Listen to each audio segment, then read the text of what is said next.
Okay, guys. So it's been a couple days since I last recorded, so I'm not quite sure where I left off. I don't know if you can tell in my last video, but I was floundering a little bit, not quite sure where I wanted to go with it, which happens, obviously. And what I suggest in times like that is taking some time to step away from the project, which is what I did. I took some time, I thought about it, and then last night at about 3 in the morning, when my dog was walking on top of me because she wanted to bully me into giving her my pillow, I had this like kind of epiphany, this really great idea of what direction I want to take this story. And here's what it is. I kind of wanted there to be a supernatural aspect in the story, which I told you already. But I also wanted the Headless Horseman to be more of an iconic character. And I really wanted to take Katrina's character and change it from fluffy to more substantial. And I think in our last video, we were trying to figure out why the Headless Horseman was doing what he was doing, like why he was in the area he was in, going back and forth, and what provoked him into attacking Ichabod Crane. The original version kind of implies that it could have been Brom and that he was being done away with so that Brom would have access to Katrina. And that doesn't vibe with me so much because, well, yucky. Uh, plus overdone. So I don't want to play with that. But what I do want to do is what if the Headless Horseman works for Katrina? And what if Katrina, for whatever reason, doesn't like Ichabod?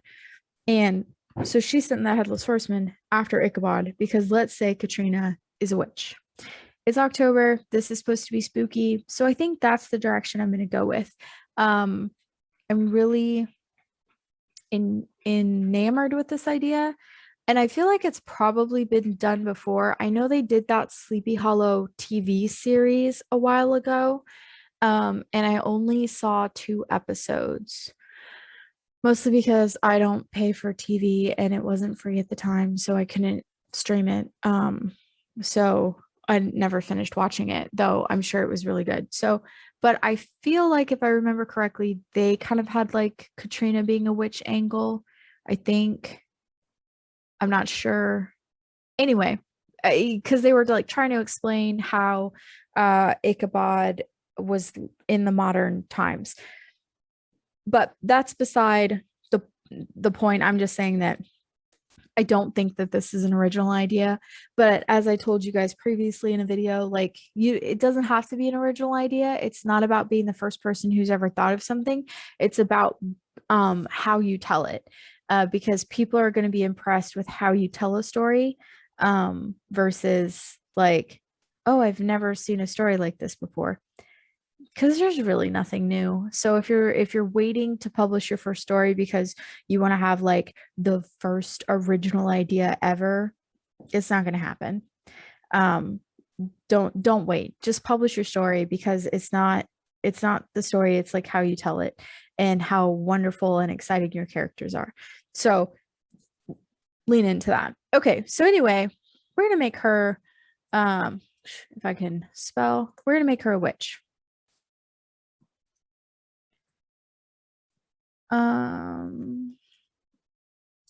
Okay. Yeah. So what is it that Ichabod did to kind of annoy her? And I think it's gonna be that her father wants them to marry. How do you spell marry? Isn't that Mary like be happy? Dude. And Google's not helping me out here. No, Mary be happy is Merry. Yeah, okay.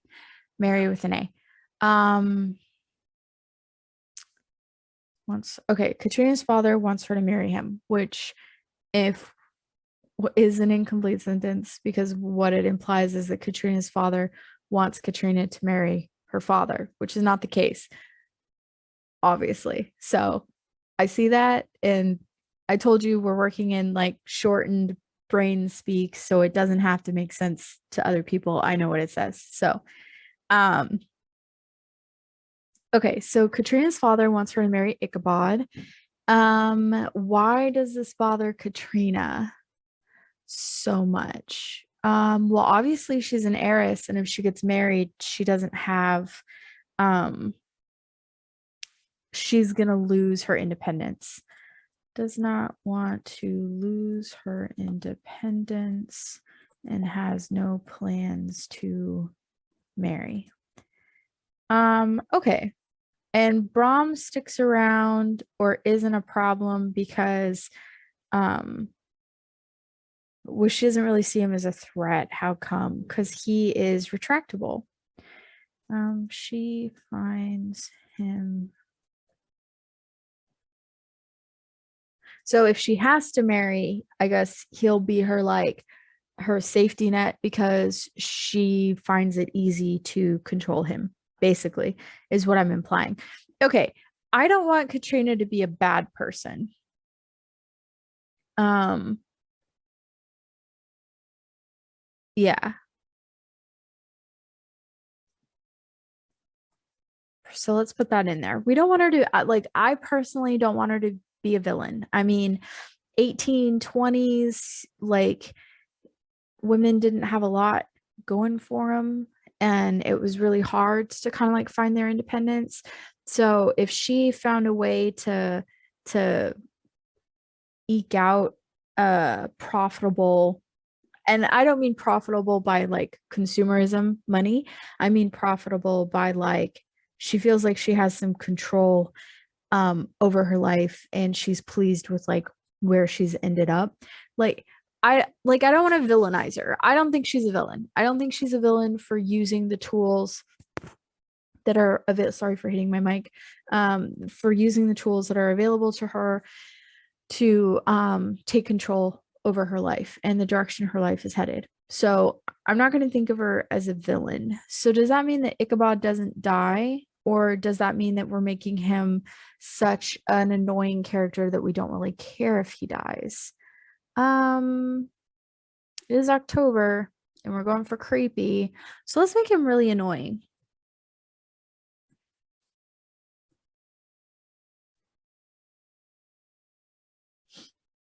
Okay. So, um, and I think we're gonna have to revisit the Headless Horseman's character to figure out how Katrina has control over him, and kind of what happened there. Um,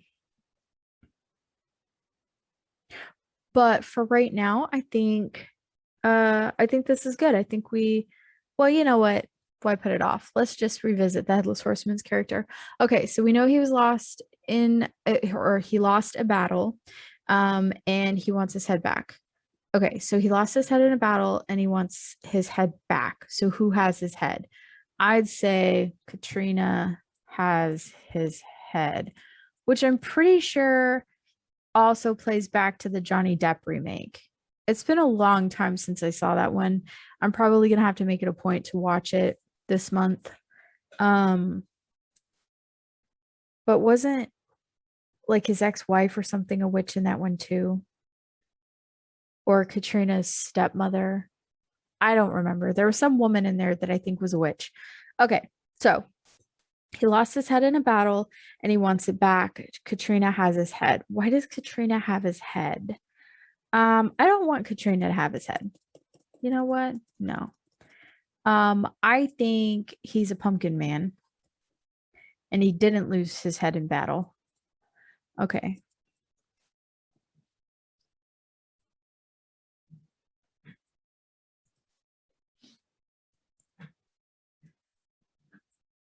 Yeah, this is his head. So he's basically a golem.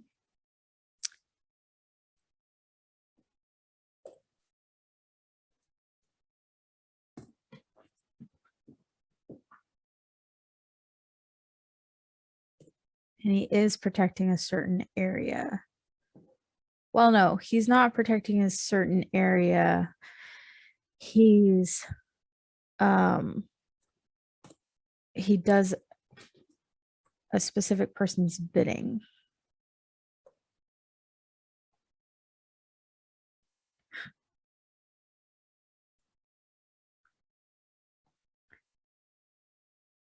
Okay, so we've kind of answered the questions that we had posed last time. His motivation is to do the person's bidding. And what is he doing there? He's just a, I never say this word correctly, simulacrum, simacrylum, something, whatever. He's not really a real person. He's a construction that somebody came up with so that she had a little bit more control over her environment. Okay, that's what I'm going with so far. I'm pretty excited about this for right now. Let's see if it changes later. But I think our next video, we can start with our outline a little bit now that we've kind of got the foundation of our characters that we're building. Yeah, I'm pretty excited. I hope you guys like the direction that this is heading, because I certainly do. Cool. And I'll see you in the next video.